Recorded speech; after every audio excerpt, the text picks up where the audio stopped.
Boa tarde, meu nome é Wesley, sou orientado pelo professor Dr. Carlos Renato Machado. Então, eu sou um aluno de doutorado, então hoje aqui nesse Drop of Time, eu vim falar um pouquinho do meu trabalho, dar uma contextualizada, que é a manutenção de nossos dois genomas, um pouco sobre o reparo de DNA. Primeiramente, o que é um genoma, né? O genoma é uma sequência completa do DNA de um organismo. O genoma dele foi um termo que foi descrito primeiramente pelo botânico Hans Winkel, antes mesmo de saber que o DNA era o material da hereditariedade. Ou seja, o genoma ele é hereditário, ele vai passar para o consultório. Só que quando a gente pensa no genoma, pensa no DNA, eu falei que somos dois genomas. Quando eu falei que os genomas são todo o material, todo o DNA de uma célula. Mas por que dois genomas? Porque na verdade a gente tem o DNA nuclear e o DNA mitocondrial, que teve origem distinta na evolução pela teoria mais aceita, que é a teoria da indústria. Eles têm algumas características curiosas, que é, primeiramente, o genoma nuclear ele é linear, enquanto o genoma mitocondrial ele é circular, muito parecido com os procariotas. E além de outras características que acabam divergindo entre um e outro. Só que quando a gente sempre ouve falar do DNA, a gente sempre é questionado que o DNA é mais estável que o RNA. Então toda aula a gente vê isso, o DNA é mais estável que o RNA. Mas quão mais estável é o DNA? Porque até 1970 acreditaram que o DNA era muito estável. E aí o Thomas Lindau, em experimentos in vitro, embancado ali na proveta, ele mostrava o quê? Que o DNA in vitro ele não era tão estável assim, ele decaía. E essas taxas de decaimento dele, ele analisou que era impossível você ter a vida, porque ele não era tão estável como se falava que ele era estável. E aí, a partir de 1964, ele afirmou que essa informação tem que ser reparada. Se ela não for reparada, não era impossibilitado a vida. E aí, ele, junto com outros pesquisadores, levaram o prêmio Nobel pela descoberta do reparo de DNA. Mas você fala assim, mas o que é então o reparo de DNA? Né? São várias vias bioquímicas. Eu gosto de falar assim, bem, se essa sala aqui for material genético, se a parede quebra, você vai chamar quem? Você vai chamar um pedreiro para consertar a parede. Se você tem um problema elétrico, você vai chamar um eletricista para reparar esse problema. Então, exatamente, o reparo de DNA é isso. São várias vias que vão reconhecer diferentes tipos de lesão que tem no DNA e assim reparar para manter a informação gênica. Então, eu não vou entrar em muitos detalhes de cada via, porque são vias bioquímicas muito complexas, mas eu gostaria de citar aqui o seguinte. Se você tem, por exemplo, a quebra da ficha do DNA, você vai ter um mecanismo de reparo. Se você tem o dímero de perimetrina, quando um ao outro, você tem outro tipo de reparo de DNA. E entre todos esses reparos de DNA, se tem defeito em algum deles, você pode ter o desenvolvimento, a predisposição do desenvolvimento de câncer, você pode ter problemas neuronais e até mesmo um envelhecimento prematuro. Estou mostrando como é importante você preservar a informação. Nisso tudo que eu falei até o momento, a gente está mencionando o reparo de DNA nuclear. Só que quando a gente pensa no reparo de DNA do genoma mitocondrial, é uma história curiosa, porque em 1974, Clayton, ele começou a pesquisar o reparo de DNA mitocondrial. O que ele viu? Ele viu que as mitocôndrias não reparavam lesões volumosas. O que são essas lesões volumosas? As lesões volumosas são lesões que vai levar à alteração da estrutura tridimensional do DNA.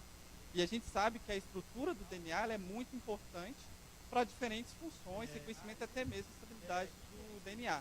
E se essas lesões não são reparadas, a célula pode morrer com apoptose ou diferentes outros processos que mesmo, né?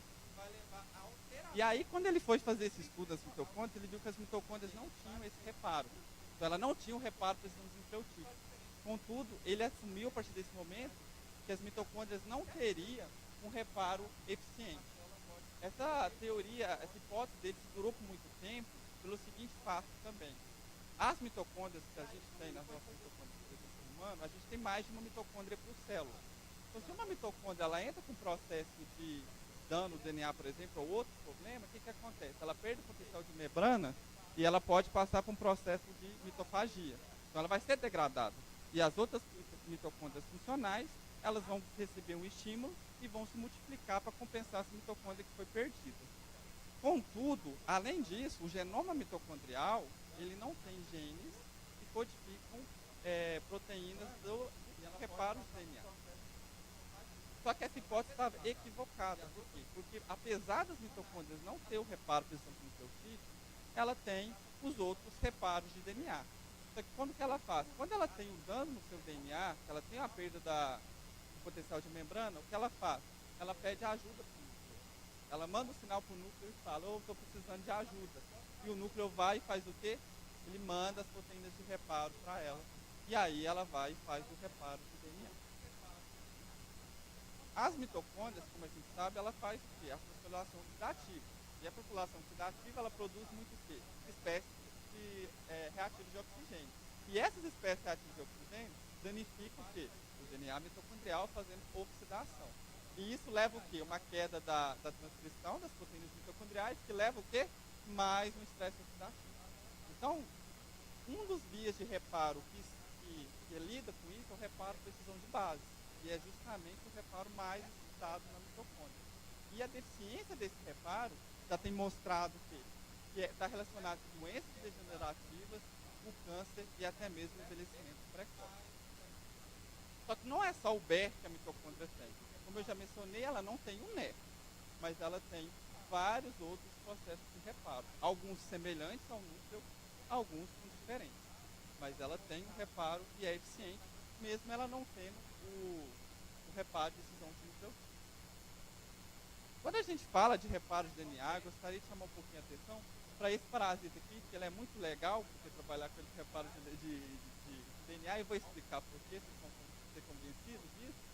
O Trypanosoma cruzi, para quem não sabe, é o agente etiológico da doença de Chagas. Ele tem essas 3 formas celulares, não vou entrar muito em detalhe, mas a gente trabalha no laboratório com a forma epimastidota, que ela é replicativa e não infectiva. Então, para trabalhar com reparo de DNA, a gente precisa de células que replicam o material que esteja constantemente em movimento, né, material genético.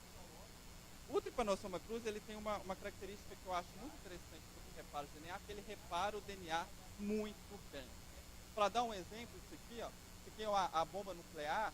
Então, quando a gente, humanos, somos expostos à radiação ionizante, pode ser tanto a bomba nuclear ou até mesmo um raio-x que a gente venha fazer, o que acontece? 6 grays dessa radiação mata uma célula humana. 200 grays, você mata um indivíduo de 10 a 30 dias. Tanto é que você olha aqui, ó, esse aqui é uma radiografia de um músculo, você vê todos esses pontinhos brancos, são as células morrendo por autofagia. Outro Trypanosoma cruzi, para você matar ele, é 3.000 grays. Então você vê que tem uma diferença muito absurda aqui. Só que a radiação, o que ela faz? Ela quebra o DNA. Ela literalmente está quebrando o DNA. O Trypanosoma cruzi, com 500 grays de radiação, por exemplo, ele não morre e você consegue ver ele remontando todo o seu genoma com o passar do tempo. Então ele tem um reparo muito eficiente para lidar com esse tipo de lesão. E além disso, ele tem um reparo muito eficiente, ele é da ordem dos kinetoplastas. O que isso tem de interessante? Ele tem uma única mitocôndria. Então, ele só tem uma mitocôndria, que quando nós, eucariotos, como por exemplo humanos, nós temos várias mitocôndrias. E se uma mitocôndria estava com defeito, o que a gente poderia fazer? Fazer mitofagia e proliferar as outras. Ele só tem uma. Então, se essa der defeito, tchau. Então, ele tem que reparar algumas questões. E além disso, o DNA dele, ele só tem uma única mitocôndria e o DNA mitocondrial dele é diferente. Tanto é que é chamado de kDNA. E ele tem 2 unidades de DNA. Ele tem uma unidade maior, que é chamada de maxiciclo, e uma unidade menor, que é chamada de miniciclo. E ele tem centenas dessas unidades, de forma que elas são ligadas. Elas são igual uma correntezinha. E aí nós questionamos se ele só tem uma única mitocôndria, como é que ele lidaria com essas lesões volumosas que as outras mitocôndrias não lidariam? Se tiver alguma célula que tem que lidar com essas lesões, vai ser ele só tem uma. Então aí a gente decidiu o quê? Utilizar a cisplatina. A cisplatina é um agente quimioterápico utilizado na terapia contra o câncer, E ele causa o quê? Ele intercala no DNA, mudando o quê? A estrutura tridimensional do DNA. E isso é reparado pelo reparo de excisão de nucleotídeo, que repara essas lesões que têm um grande volume. E aí, quando a gente tratou com a cisplatina ela o quê? Ela lesiona tanto o núcleo, os dois genomas, né? Tanto nuclear como mitocondrial. E a gente queria avaliar as questões mitocondriais. Então, foi um experimento que foi realizado no laboratório, anteriormente, o quê? Quando você pega, então, o trypanosoma cruzi ali, e você utiliza a cisplatina, antes, se você tem que o trypanosoma cruzi e utiliza iniciadores para amplificar o DNA dele, que é uma técnica bem regulada, você vai ter um número de amplicons. Só que se você utiliza, dá um dano nesse DNA e utiliza os iniciadores, a quantidade de amplicon vai cair. Mas não é tão simples assim. É uma técnica que vai amplificar um fragmento muito longo, de 10 kilobases.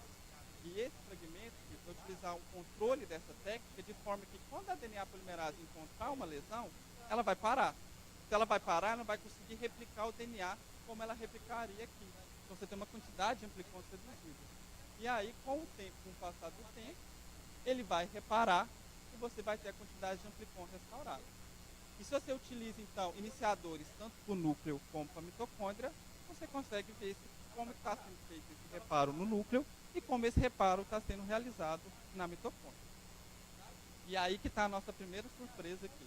Com essa lesão volumosa, você tem um reparo rápido e igual, tanto no núcleo como na mitocôndria. Então, aqui já tem o quê? A primeira evidência que nessa mitocôndria está tendo um reparo de lesões voluminosas que nas células de humano, por exemplo, não tem. E aí a gente decidiu investigar o reparo que lida com essa lesão, que é o chamado, que é o reparo de excisão de nucleotídeo. Ele tem duas subvias bioquímicas, não vou entrar muito nesses detalhes para vocês, mas gostaria de chamar a atenção aqui. Essa subvia dele é ligada junto com o processo de transcrição. Vamos supor, a RNA polimerase está transcrevendo, fazendo um RNA. Ela encontrou uma lesão volumosa, ela para, porque ela não consegue progredir, não consegue passar por essa lesão. E aí, se essa RNA polimerase ficasse parada ali, a célula ia morrer com apoptose. Tanto é que muitos quimioterápicos usam essa estratégia para matar a célula. E aí tem uma célula uma proteína muito importante aqui, que é o CSB. Porque essa proteína, o que ela faz? Ela viu que a RNA polimerase está parada ali, ela vai lá, fala, opa, peraí que eu vou te ajudar. Então ela tira ela dali e recruta o sistema de reparo. Então por que ela é importante? Porque quando ela tira ela dali, ela inibe uma sinalização para uma morte. E além disso, ela vai recrutar o resto da maquinaria para fazer o reparo dessa célula. E aí a gente tem tanto o superexpressor dessa célula como o M-knockout. O que a gente observou com essa cisplatina, que causa esses distúrbios, as células, ela o quê? O superexpressor é mais resistente. Ou seja, a superexpressão desse gene, essas células não estão morrendo em comparação com as células WT. Então, ou seja, a superexpressão está ajudando porque ela vai retirando de lá aquelas RNA polimerases que estão paradas. Em contrapartida, o M-knockout, ele é mais sensível. Por quê? Teoricamente, se ela está parada lá e você não consegue tirar ela de lá, a célula acaba indo para o processo de morte celular. Só que aí a gente decidiu olhar o quê? Como é que estava a transcrição mitocondrial. Por quê? Porque ela não está relacionada com a transcrição. Então, você tem mais dele, ela vai retirar a RNA polimerase dali e vai reparar para depois a transcrição retornar. E a gente vai avaliar o quê? A transcrição mitocondrial, que era nosso alvo para ver se essa enzima estava envolvida nesse reparo na mitocôndria. O que a gente observou foi que, logo após o tratamento com cisplatina, a transcrição mitocondrial no M-knockout foi prejudicada. Ou seja, enquanto o superexpressor lá, ele está lidando bem melhor com a retomada da transcrição do que a célula M-knockout e até mesmo que a célula WT. Ou seja, de alguma forma o TSB está ajudando esse processo de retomada da transcrição após a lesão na mitocôndria. Aí a gente, com uma parceira no grupo do Canadá, eles desenvolveram uma droga que ela é bem interessante, que na verdade a doxorubicina é outro quimioterápico, e aí eles desenvolveram o quê? Eles colocaram um peptídeo aqui que vai direcionar essa droga exclusivamente para a mitocôndria.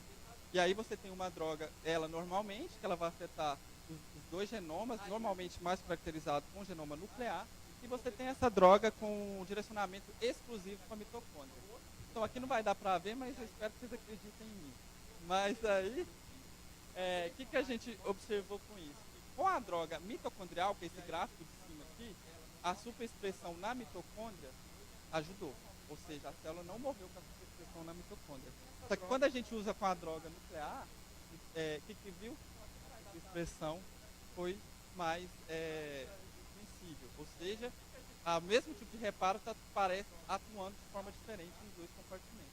Quando a gente pensa no M-knockout, ele foi melhor com questão de sobrevivência no núcleo, não falando questão de reparo, mas ele foi pior com questão de sobrevivência na mitocôndria. Então, para fazer minha conclusão até esse momento aqui, é que quando você pensa no CSB, a superexpressão do CSB favorece a sobrevivência dessas células quando você tem um dano mitocondrial de lesões volumosas.